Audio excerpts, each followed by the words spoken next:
The Tom Woods Show, episode 697. Prepare to set fire to the index card of allowable opinion.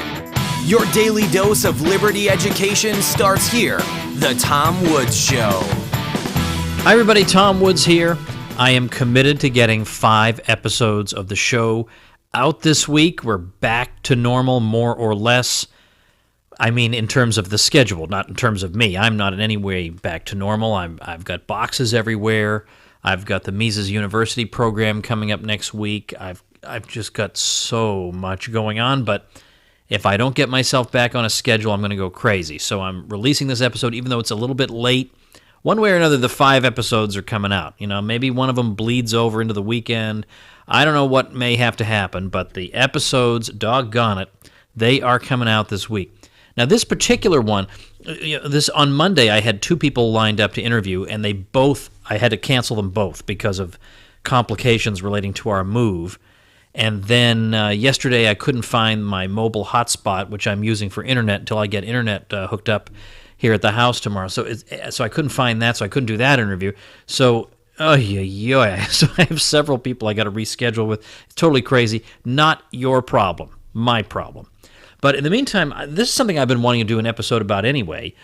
Bob Murphy, who you know is my co-host on the Contra Krugman podcast over at ContraKrugman.com. Bob, other than on the episode where he debated Vox Day, has, I think, either been on the show only once or maybe even not at all since we started Contra Krugman. And I got to get that guy back on the show here and there. I got to somehow persuade him to come back on. He's finishing up a course for Liberty Classroom on the history of economic thought over at libertyclassroom.com, so that's a good thing. I don't want to bother him while he's doing that. But anyway, Bob had an article not long ago on the subject of the profit and loss system. And it's important because I think this is one of these areas in which people are led to believe that we advocate something that is wicked, evil, antisocial in a fundamental way, and yet the opposite is true. So that when we talk about profits and the value of profits and the importance of profit, we say these words, and yet they enter people's ears as greed, greed, greed, wicked, wicked, wicked. And I want to explain something about profit. If we were to say, we don't want a society that's based on profit.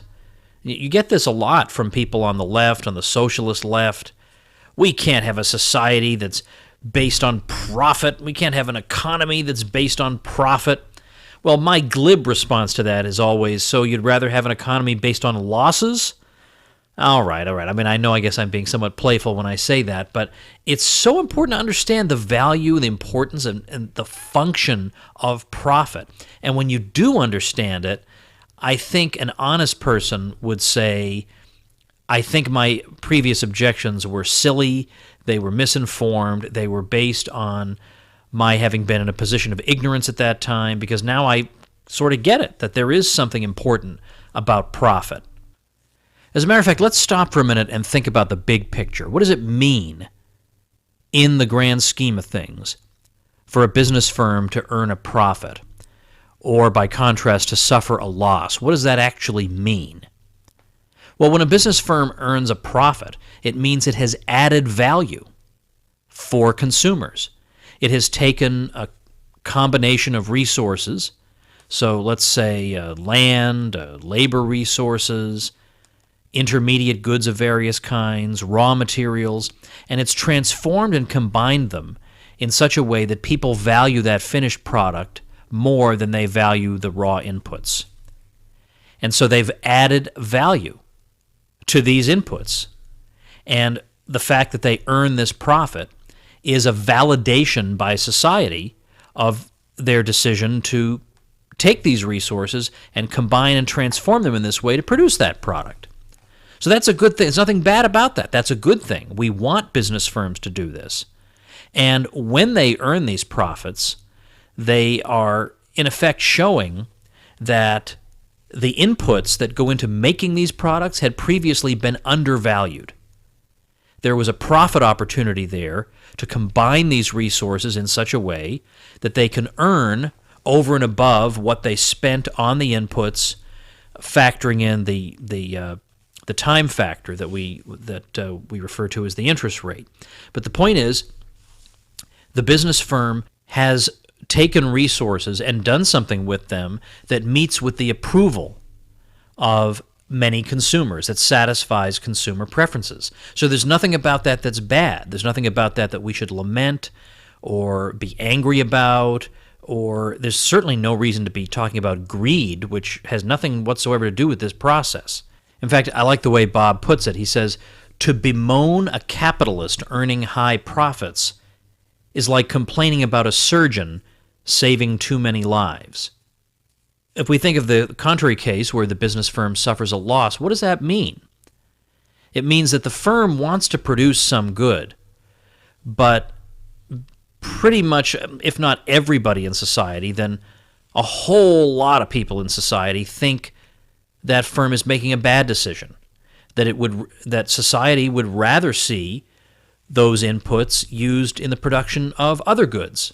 And they think that the diversion of those inputs into the production of this particular good is a waste. It's a waste of the resources involved. And so the loss is society's way of saying, are you really sure that this is the way you want to combine these resources? Because a lot of us think these resources would be better allocated in other ways. So this is a way for there to be, people talk a lot about democracy, but this is the way the will of the people, if I may put it that way, gets transmitted up through the production structure, that the business firm at the retail level realizes that there just are not adequate sales for this particular product, and they can't earn a profit on it, or they certainly can't earn a profit producing it in this particular way. So they have to go back to the drawing board, figure out if there's some other production process that might make it more profitable for them, or if there's some other related kind of product they could make, if there's a completely different kind of product they could make. There are a lot of kinds of questions that they have to ask themselves and changes they need to make to what they've been up to. So this is what profit and loss really amount to, and you can see that both things, profit and loss, serve a salutary purpose of taking the resources of society and steering them into production processes that conform most consistently to consumer preferences. Because we do have to reckon, even though we live in a world in which there is terrific abundance in many ways, nevertheless, it is still fundamentally a world of scarcity. We can't have everything we want. We can't enjoy all the possible goods that we might want to have. Not every one of us can have every single good he might want to have. So there are trade-offs involved in everything. What that means is that even if something that a business firm is producing might seem to, let's say a guy from Mars just looking at looking at planet Earth dispassionately may say, well, that seems like a meritorious thing that business firm is doing, producing that particular good. The question isn't that in some abstract sense is the business firm producing something that's useful and worthwhile. The question is this particular good that the firm is producing worth producing when we set it against what might have been produced in its place? We always have to think in terms of foregone opportunities, precisely because we can't have everything. Now, going back to, I'm going to link to, of course, Bob's article, and there are a couple of articles on this that he's done, so I'll try and remember to link to those at tomwoods.com/697. Bob says that, and of course I think we all know this, the entire economic plan, if we might put it that way, of society is far too complex to entrust to any one group. So this is why it's a good thing to have a system that disperses control over resources among billions of authorities. But at the same time, there needs to be some coordination when you have billions of people and each one is making decisions about production and how to allocate his own labor services and what to produce and what to do and how to fit himself in to the global division of labor, there's got to be some kind of coordinating mechanism. And it's the Ludwig von Mises' answer that private property and money prices are those coordinating mechanisms, that the money prices emerge through the spontaneous process of buying and selling by individuals. That process yields you prices. That's where prices come from. They're not dictated by, or at least they don't have to be dictated by any political authority, and when they are, that always causes chaos.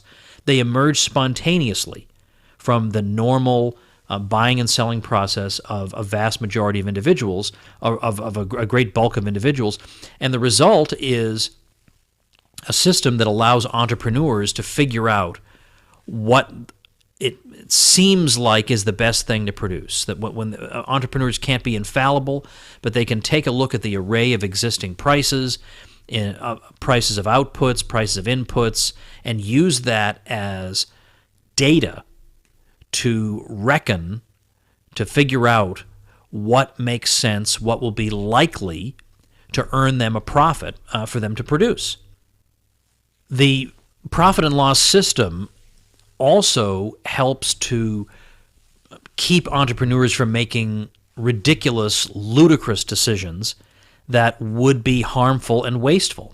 Bob gives the example of, let's say, people who are building apartment buildings, and they want to, let's say, paint the walls, or let's say they're going to coat the interiors of these apartments with solid gold. Now, surely there would be some people who would love to have an apartment coated in solid gold, but would there be enough of those people to make that kind of decision economically sensible?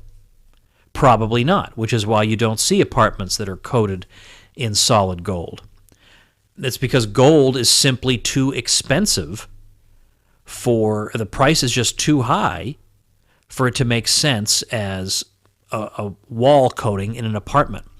But the mere fact that gold's price is high does not mean that gold, therefore, is too expensive to be used in any production process whatsoever. We know that gold jewelry can be highly profitable.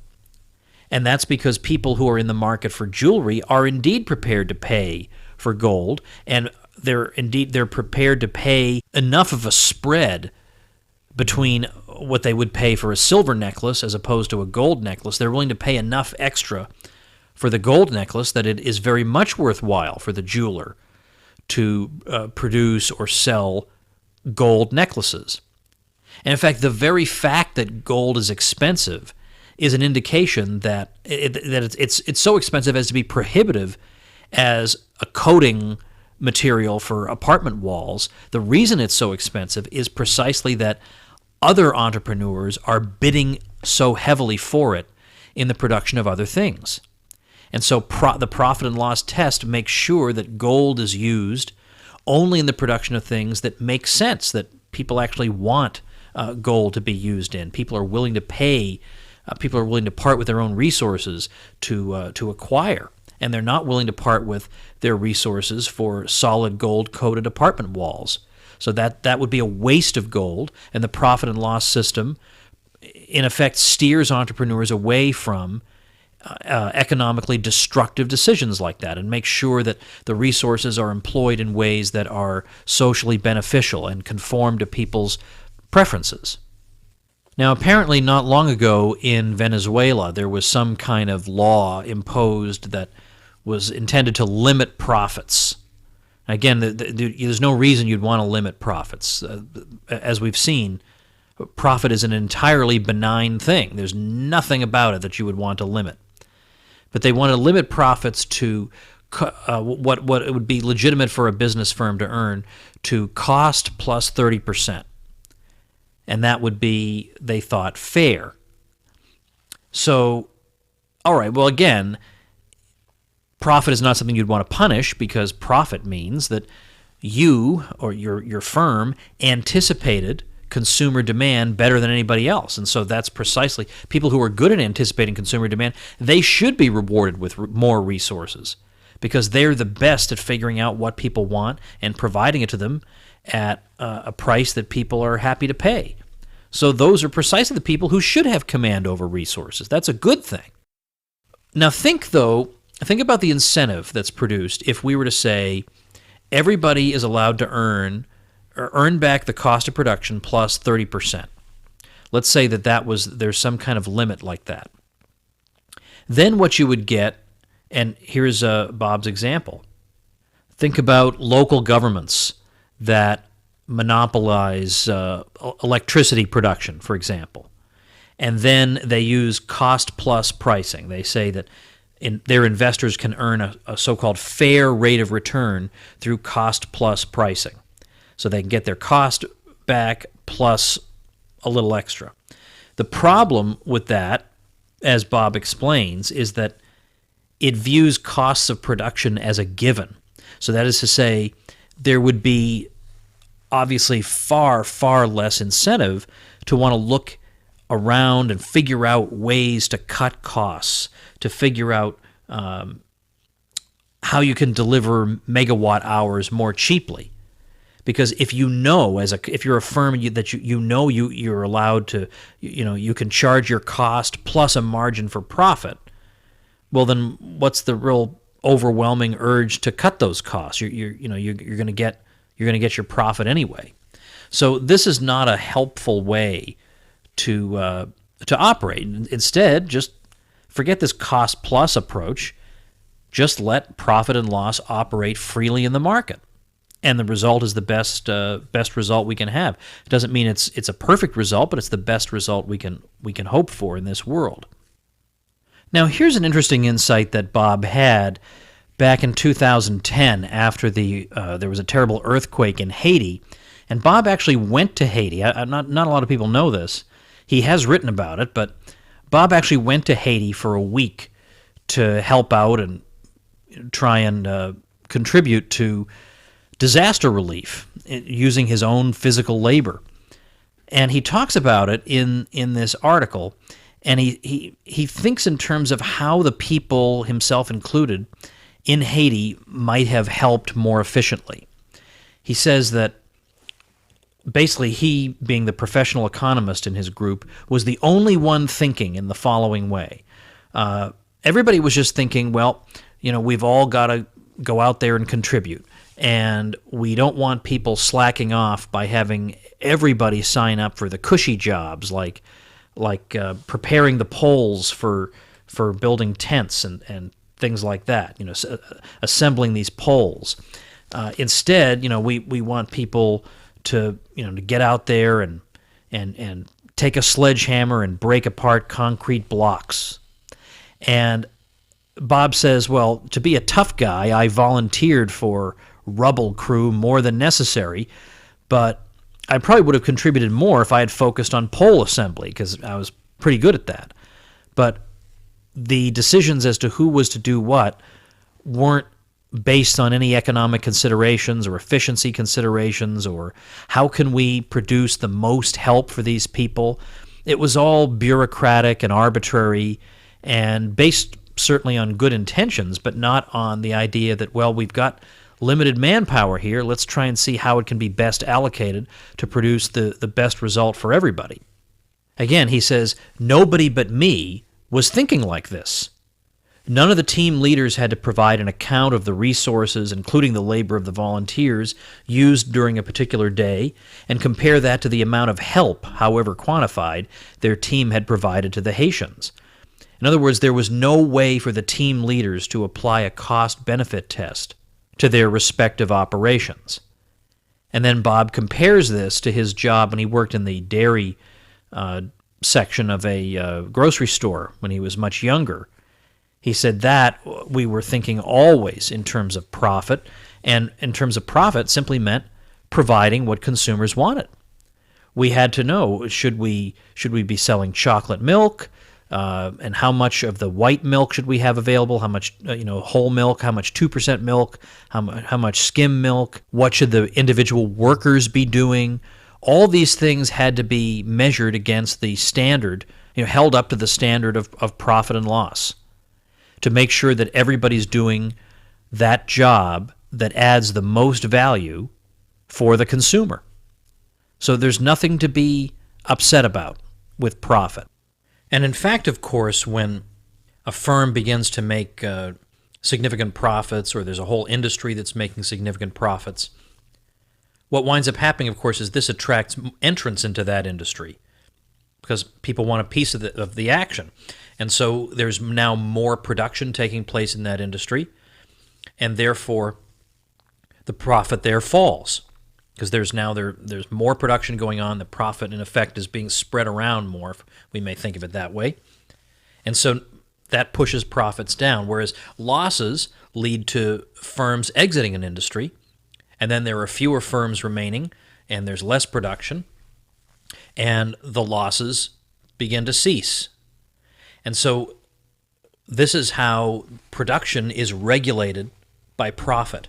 It's regulated by the profit and loss system, that we get, in other words, we don't get too much of something and too little of another. We get production that conforms as closely as possible to consumer preferences, and we get that through a voluntary system. It's realizations like this that I think turn people into libertarians. Forget Austrian economics in particular, just libertarians. But when you understand this process, it's so extraordinary and impressive and amazing, and we never learned about it in school, and yet it's cooler than anything we ever learned in school. It suddenly makes you rethink everything, at least for me. Just to think that society, in fact, how about that? Society seems to run according to certain principles, and maybe it ought to be left alone to do that. All right, now here's a terrible segue. Here I've been talking about profit and how wonderful it is. Now I want to talk about taxes, which are terrible. But if you have to pay them, you can at least try to pay as little as possible. And here I want to do what I have pledged to do, which is to make mention of websites that people who listen to this show create, as long as they use my special link.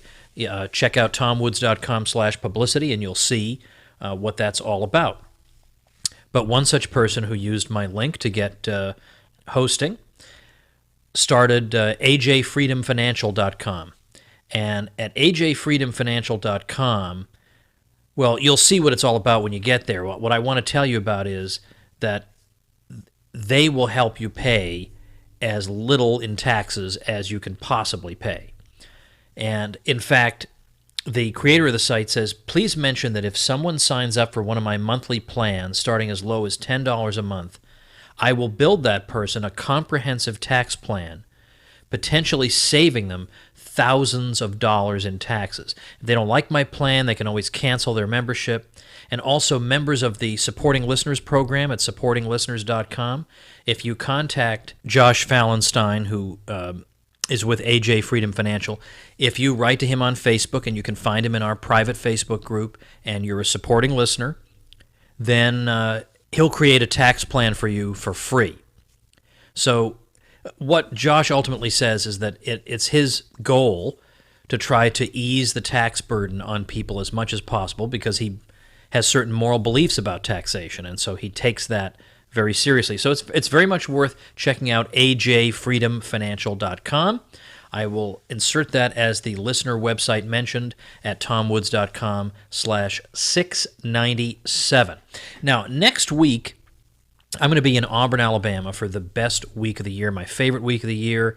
It is the Mises Institute's Mises University Summer Program.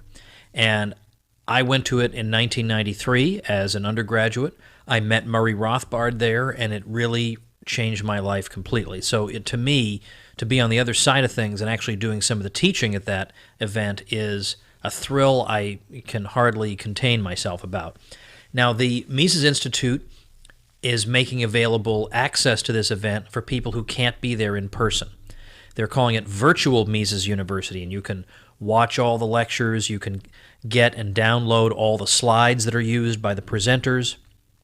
You can get access to all the readings. This is all with the exception of Judge Napolitano's lectures. There's no recording allowed. It's a very elite setup. You won't get that, but you'll get absolutely everything else. And it's for 20 smackers, and I think 20 smackers is an incredible deal for that. But if you, let's see, what day is it today? Probably you're hearing this on, if you listen on the day of release, it's July 20th, 2016. If you join supportinglisteners.com, let's say it's got to be a newcomer. I'm sorry, not my existing people. You're wonderful people, but you don't qualify for this.